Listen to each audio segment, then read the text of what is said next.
हरि ओम गुरुब्रह्मा गुरुविष्णु गुरुदेवो महेश्वरा गुरु साक्षात् परब्रह्म तस्मै श्री गुरुवे नमः। ओम नमः।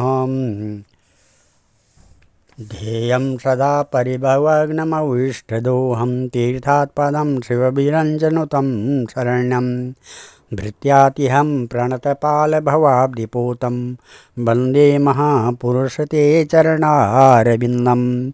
आदौ देवकी देवगर्भजननं गोपीगिरिवर्धनं मायापूतनजेवतापहरणं गोवर्धनोद्धारणं कंसच्छेदनकौरवादिहननं कुन्तीसुतापालनम् एतत् श्रीमद्भागवतं पुराणकथितं श्रीकृष्णलीलामृतं। कृष्णचंद्र भगवान के चरण कमलों में नतमस्तक होकर के और गुरु श्री वेद व्यास, गुरु श्री सुखदेव जी और श्री परीक्षित महाराज चरणों में नतमस्तक होकर के हम ये श्रीमद्भागवत महापुराण द्वितीय स्कंद के 6वें अध्याय को पढ़ रहे हैं। और जो इस प्रकार है। ओम श्रीमन्नारायण नारायण नारायण भजमन नारायण नारायण नारायण लक्ष्मी नारायण नारायण नारायण बद्री नारायण नारायण नारायण। आज के अध्याय में विराट स्वरूप की विभूतियों का वर्णन है, जो इस प्रकार है। ब्रह्मोवाच वाचं वह्निर्मुखं क्षेत्रं छन्दसां सप्तधातवा हव्यकव्यामृतानां जीवं सर्वरसस्य च सर्वासूणां च वायुश्च तन्नासे परमायने अश्विनोरुखदीनां च घ्राणं मोदप्रमोदयः रूपाणां तेषां चक्षुर्दिवा सूर्यश्चाक्षिणी कर्णोदयसां च तीर्थानां श्रोत्रम् आकाशशब्दयो तद्गात्रं वासुसाराणां सौभगस्य च भाजनं त्वगश्च स्पर्शवायुश्च सर्वं वेदस्य च वही रोमाण्यो द्विजजातीनां येर्वा यज्ञस्सु संवृता केशस्य अश्रुनं नखानश्च शिलालोहावृविद्युतां भावो लोकपालानां प्रायशः क्षेमकर्मणाम्। विराट स्वरूप की विभूतियों के वर्णन में है। ब्रह्मा जी कहते हैं, उन्हीं विराट पुरुष के मुख से वाणी और उसके अधिष्ठात्री देवता अग्नि उत्पन्न हुए हैं। सातों छंद उनकी 7 धातुओं से निकले हैं। मनुष्यों, पितरों और देवताओं के भोजन करने योग्य अमृतमय अन्न, सब प्रकार के रस, रसेंद्रिय और उसके अधिष्ठात्री देवता वरुण विराट पुरुष की जिह्वा से उत्पन्न हुए हैं। उनके नासा छिद्रों से प्राण, आसन, व्यान, उदान और समान, ये 5 प्राण और वायु और घ्राणेन्द्रिय से अश्विनी कुमार समस्त औषधियाँ एवं साधारण तथा विशेष गंध उत्पन्न हुए हैं। उनकी नेत्र इंद्रिय रूप और तेज की तथा नेत्र गोलोक, स्वर्ग और सूर्य की जन्मभूमि है। समस्त दिशाएं और पवित्र करने वाले तीर्थ कानों से तथा आकाश और शब्द श्रोत्रेंद्रिय से निकले हैं, कानों से निकले हैं। उनका शरीर संसार की सभी वस्तुओं के सार, भाग तथा सौंदर्य का खजाना है। सारे यज्ञ, स्पर्श और वायु उनकी त्वचा से निकले हैं।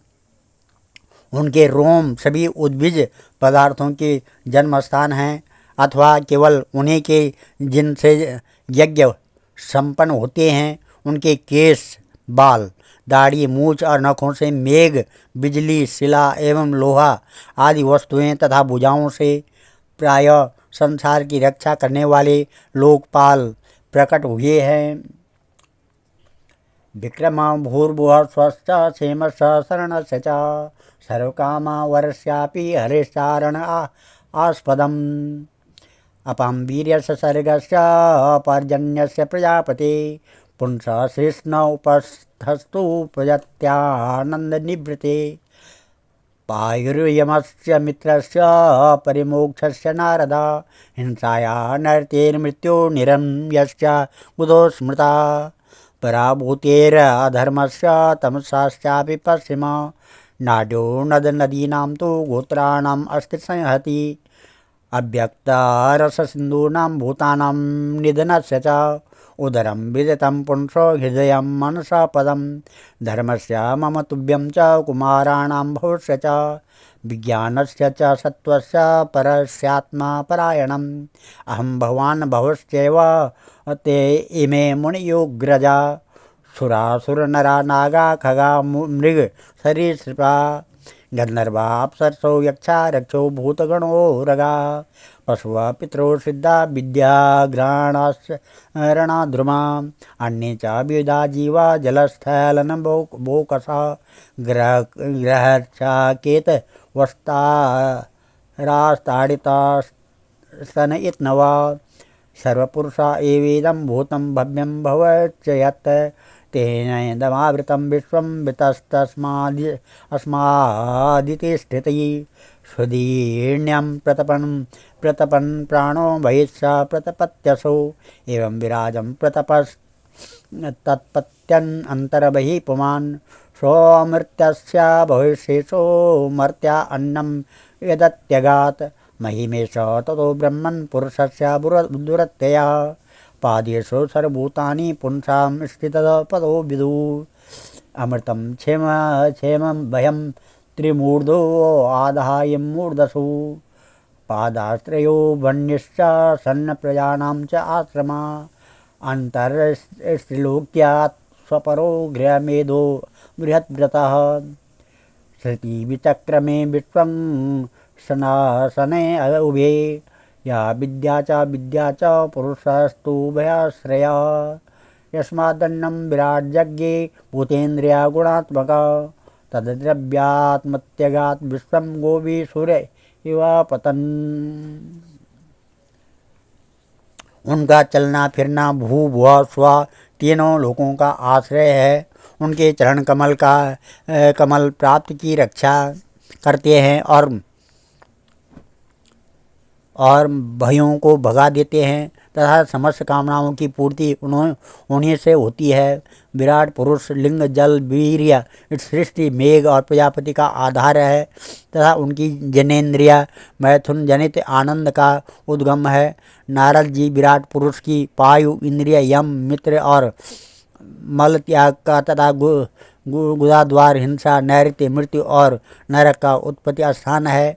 उनकी पीठ से पराजय अधर्म और अज्ञान नाड़ियों से नद नदी हड्डियों से पर्वतों का निर्माण हुआ है। उनके उदर में मूल प्रकृति रस नाम की धातु तथा समुद्र समस्त प्राणी और उनकी मृत्यु समाई हुई है। उनका हृदय ही मन की जन्मभूमि है। नारद हम तुम धर्म सनकादि शंकर विज्ञान और अंतःकरण सब के सब उनके चित्त के आश्रित हैं। कहाँ तक गिनाएं मैं तुम्हारे बड़े भाई सनकादि शंकर देवता दैत्य मनुष्य नाग पक्षी मृग रेंगने वाले जंतु गंधर्व अप्सराएं यक्ष राक्षस भूत प्रेत सर्प पशु पितर सिद्ध विद्याधर चारण वृक्ष और भी नाना प्रकार के जीव जो आकाश जल या स्थल में रहते हैं। ग्रह नक्षत्र केतु पुच्छल तारे बिजली और बादल ये सब के सब विराट पुरुष ही के अंग हैं। यह संपूर्ण विश्व जो कुछ कभी था है और है या होगा सबको वह घेरे हुए है और उनके अंदर यह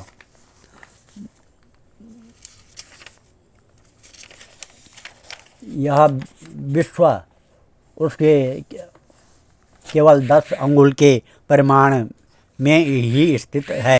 जैसे सूर्य अपने मंडल को प्रकाशित करते हुए ही बाहर भी प्रकाश फैलाता है, वैसे पुराण पुरुष परमात्मा भी संपूर्ण विराट विग्रह को प्रकाशित करते हुए ही उसके बाहर भीतर सर्वत्र एक रस प्रकाशित हो रहा है। मुनिवर जो कुछ मनुष्य की क्रिया और संकल्प से बनता है उसे यह परे है और अमृत एवं अभय पद मोक्ष का स्वामी है।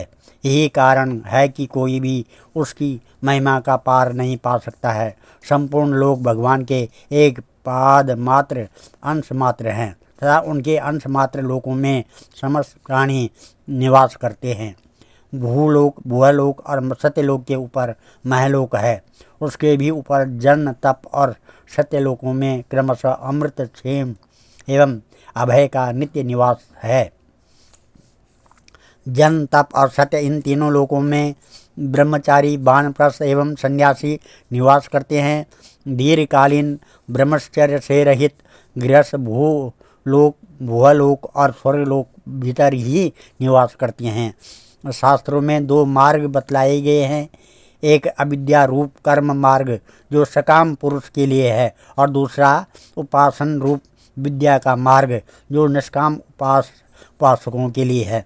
मनुष्य दोनों में से किसी एक का आश्रय लेकर भोग प्राप्त करने वाले दक्षिण मार्ग से अथवा मोक्ष प्राप्त करने वाले उत्तर मार्ग से यात्रा करता है, किंतु पुरुषोत्तम भगवान दोनों के आधारभूत हैं। जैसे सूर्य अपनी किरणों से सबको प्रकाशित करते हुए भी सबसे अलग है, वैसे ही जिन परमात्मा से इस अंड की और पंचभूत एकादश इंद्रियता एवं गुणमय विराट की उत्पत्ति हुई है, वे प्रभु भी इस समस्त वस्तुओं के अंदर और उनके रूप में रहते हुए भी उनसे सर्वथा अतीत है।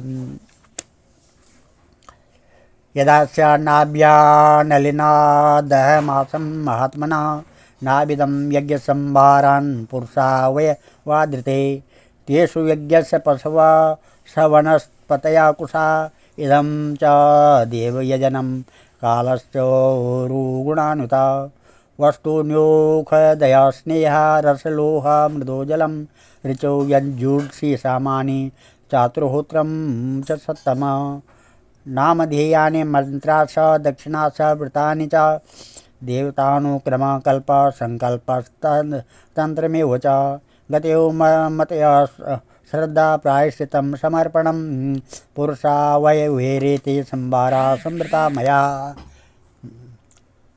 इदं संवृता संभारा पुरुषा वयवेरहं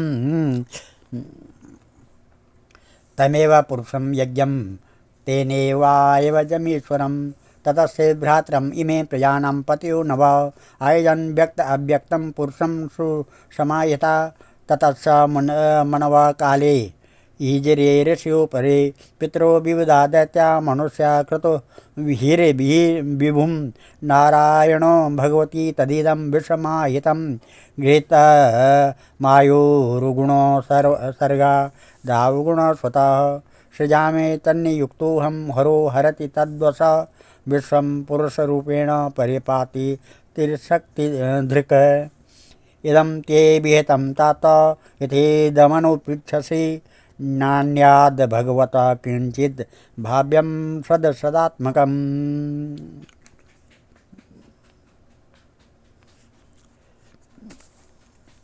जिस समय इस विराट पुरुष के नाभि कमल से मेरा जन्म हुआ, उस समय इस पुरुष के अंगों के अतिरिक्त मुझे और कोई भी यज्ञ की सामग्री नहीं मिली। तब मैंने उनके अंगों में ही यज्ञ के पशु, यूप, स्तंभ, कुश, यह यज्ञ भूमि और यज्ञ के योग्य उत्तम काल की कल्पना की। ऋषि श्रेष्ठ यज्ञ के लिए आवश्यक पात्र आदि वस्तुएं जो चावल आदि औषधियाँ, घृत आदि स्नेह पदार्थ, छह रस, लोहा, मिट्टी, जल, ऋक, यजु, साम, चातुर्होत्र, यज्ञों के नाम, मंत्र, दक्षिणा, व्रत, देवताओं के नाम, पद्धति, ग्रंथ, संकल्प, तंत्र, अनुष्ठान की रीति, गति, मति, श्रद्धा, प्रायश्चित और समर्पण, यह समस्त यज्ञ सामग्री मैंने विराट पुरुष के अंगों से ही इकट्ठी की। इस प्रकार विराट पुरुष के अंगों से ही सारी सामग्री का संग्रह करके मैंने उन्हीं सामग्रियों से उन यज्ञ स्वरूप परमात्मा का यज्ञ के द्वारा यजन किया। तदंतर तुम्हारे बड़े भाई इन 9 प्रजापतियों ने अपने चित्त को पूर्ण समाहित करके विराट एवं अंतर्यामी रूप से स्थित एवं पुरुष की आराधना की। इसके पश्चात समय समय पर मनु, ऋषि, पितर, देवता, दैत्य और मनुष्यों ने यज्ञों के द्वारा भगवान की आराधना की। नारद, यह संपूर्ण विश्व उन्हीं भगवान नारायण में स्थित है, जो स्वयं तो प्राकृत गुणों से रहित हैं, परंतु सृष्टि के प्रारंभ में माया के द्वारा बहुत से गुण ग्रहण कर लेते हैं। उन्हीं की प्रेरणा से मैं इस संसार की रचना करता हूँ। उन्हीं के अधीन होकर रुद्र इसका संहार करते हैं और वे स्वयं ही विष्णु के रूप से इसका पालन करते हैं, क्योंकि उन्होंने सत्व, रज और तम की 3 शक्तियाँ स्वीकार कर रखी है।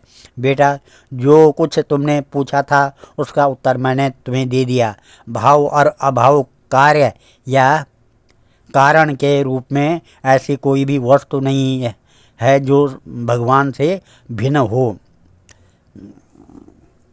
न भारती में अंग मृखोपलभ्यतेर न वे क्वचिन्मे मनसो मृषागति न मे ऋषिकाणि पतन्त्य सत्पथे यन्मे यदत्कण्ठ द्वैतां धृतो हरि सोऽहं समाम्नामय तपोमय प्रजापतीनां विवदन्ति पतिः आस्थाय योगं निपुणं समाहिता तं नाद्यगच्छं यत आत्मसंभव नतोऽस्म्यहं तच्चरणं समीयुखं भवच्छिदं स्वस्ययनं सुमङ्गलं यो यात्ममाया विभवं स्म पर्यगाद यथा नवस्वान्तमथा परे कुतः नाहं न यूयं यदृतं गतिं विदुर् न वामदेव किमुता परेशुरः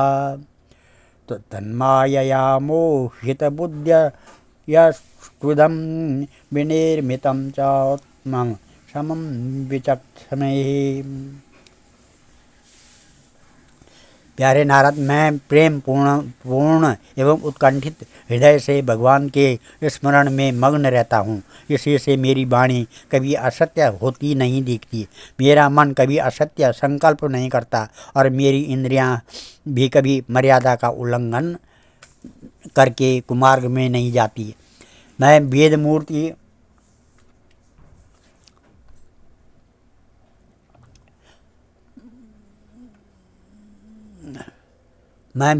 हूँ। मेरा जीवन तपस्यामय है। बड़े बड़े प्रजापति मेरी वंदना करते हैं और मैं उनका स्वामी हूँ। पहले मैंने बड़ी निष्ठा से योग का सर्वांग अनुष्ठान किया था, परंतु मैं अपने मूल कारण परमात्मा के स्वरूप को नहीं जान सका, क्योंकि वे तो एकमात्र भक्ति से ही प्राप्त होते हैं। मैं तो परम मंगलमय एवं शरण आए हुए भक्तों को जन्म मृत्यु से छुड़ाने वाले परम कल्याण स्वरूप भगवान के चरणों को ही नमस्कार करता हूँ। उनकी माया की शक्ति अपार है। जैसे आकाश अपने अंत को नहीं जानता, वैसे ही वे भी अपनी महिमा का विस्तार नहीं जानते। ऐसी स्थिति में दूसरे तो उसका पार पा ही कैसे सकते हैं। मेरे पुत्र, तुम लोग और शंकर जी भी उनके सत्य स्वरूप को नहीं जानते, तब दूसरे देवता तो उन्हें जान ही कैसे सकते हैं। हम सब इस प्रकार मोहित हो रहे हैं कि उनकी माया के द्वारा रचे हुए जगत को भी ठीक ठीक नहीं समझ सकते हैं। अपनी अपनी बुद्धि के अनुसार ही अटकल लगाते रहते हैं। ईर्ष्यावतार कर्माणि गायन्ति यास्मद्दादयः न वे नयं विन्दन्ति तत्त्वेन तस्मै भगवते नमः। स एष आद्य पुरुषः कल्पे कल्पे सृजत्यज आत्मानं संसृज्य च पाति च विशुद्धं केवलं ज्ञानं प्रत्यक् सम्यक् वस्थितं सत्यं पूर्णमनाद्यन्तं निर्गुणं नित्य अद्वयं। ऋषे विन्दन्ति मुनयः प्रशान्तात्मेन्द्रिय यासया यदा तदेवासते कै स्थिरो ध्येयते विप्लुवत्।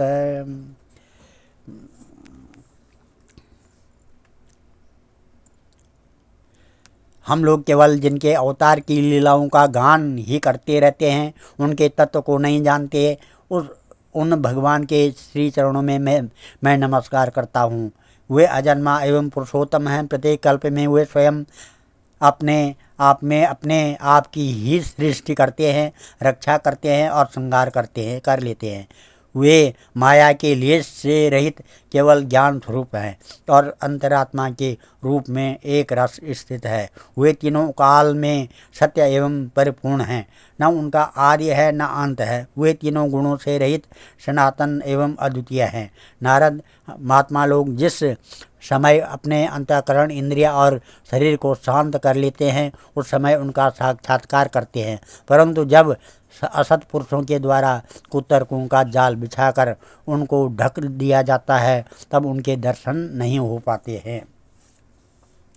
आद्योऽवतार पुरुष परस्य काल स्वभाव सदसन्मनश्च द्रव्यं विकारो गुण इंद्रियाणि विराट स्वराट शास्तु शास्नु भूम्ना अहम बहुयज्ञ इमे प्रजेशा दक्षादयो ये बहुधा अदयश्च स्वरलोकपाला खगलोकपाला नृलोकपाला स्थललोकपाला गंधर्व विद्याधरचारणेशा ये यक्ष रक्षोरगणा नागनाथा एवा ऋषीणां ऋषभा पितॄणां दैतेन्द्र सिद्धेश्वर दानवेन्द्रा अन्ये च वे प्रेत पिशाच भूता कुष्माण्डयादो मृगपक्षदीशा यत्किं च लोके भगवन्महत्त्वं दोजसहस्रबलवत्समावत् श्रीः विभूत्यात्मवद्भूतार्णहं तत्त्वं परं रूपवदस्वरूपं प्रधान्यतो या निशयामनन्ति लीलावतारान् पुरुषस्य भूम्ना आपीयतं कर्णकषायतो शोषा नानुक्रमयिषेत इमान् सुपेशम्। परमात्मा का पहला अवतार विराट पुरुष है। उनके सिवा काल, स्वभाव, कार्य, कारण, मन, पंचभूत, अहंकार, तीनों गुण, इंद्रियां, ब्रह्मांड, शरीर, उसका अभिमानी स्थावर और जंगम जीव सब के सब उन अनंत भगवान के ही रूप हैं। मैं शंकर, विष्णु, दक्ष आदि ये प्रजापति, तुम और तुम्हारे जैसे अन्य भक्तजन, स्वर्गलोक के रक्षक, पक्षियों के राजा, मनुष्य लोक के राजा, नीचे के लोगों के राजा, गंधर्व, विद्याधर, अचरणों के अधिनायक, यक्ष, राक्षस, सांप और नागों के स्वामी, महर्षि, पितृपति, दैत्येंद्र, सिद्धेश्वर, दानवराज और भी प्रेत, पिशाच, भूत, कुष्मांड, जल जंतु, मृग और पक्षियों के स्वामी एवं संसार में और भी जितनी वस्तुएं ऐश्वर्य, तेज, इंद्रिय बल, मनोबल, शारीर बल एवं क्षमा से युक्त हैं अथवा जो भी विशेष सौंदर्य, लज्जा, वैभव तथा विभूति से युक्त हैं एवं जितनी भी वस्तुएं अद्भुत वर्ण वाली, रूपवान या अरूप है, वे सब के सब परम तत्वमय भगवत स्वरूप ही है। नारद, इनके सिवा परम पुरुष परमात्मा के परम पवित्र एवं प्रधान लीला अवतार भी शास्त्रों में वर्णित है। उनका मैं क्रमशः वर्णन करता हूँ। उनके चरित्र सुनने में बड़े मधुर एवं श्रवणेन्द्रिय के दोषों को दूर करने वाले हैं। तुम सावधान होकर उनका रस लो। और आज हम इस कथा को, इस अध्याय को यहीं पर विराम देते हैं। कल 7वां अध्याय करेंगे जिसमें भगवान की लीला अवतारों की कथा होगी। ओम नमः। ओम श्रीमद्भागवत महापुराणे परमहंसायां सहितायां द्वितीय स्कंदे षष्ठो अध्याय। मम पितृदेवता मम कुलदेवी देवता, मम विष्णुदेवी देवता, मम शान देवी देवता, मम ग्राम देवी देवता, मम मातृग्राम कुल देवी देवता, मम पितामही ग्राम कुल देवी देवता, मम जन्मभूमि देवी देवता, मम कर्म भूमि देवी देवता, पंचांगादि देवता, प्रसन्नता सिद्ध्यर्थम मम पितृदेवी देवता, प्रसन्नता सिद्ध्यर्थम च नारायणम अर्पणमस्तु। ओम श्री कृष्ण गोविंद हरे मुरारे, हे नाथ नारायण वासुदेवा, हे नाथ नारायण वासुदेवा, हे नाथ नारायण वासुदेवा निगमकल्पतरोर्गलितं फलं शुकमुखाद्रव अमृतसंयुतं पिबत भागवतं रसमालया मुहुरहो रसिका भूय भावुका। ओम नमः। सर्वे भवन्तु सुखिनः, सर्वे सन्तु निरामया, सर्वे भद्राणि पश्यन्तु, मा कश्चित् दुःखभाग् भवेत्।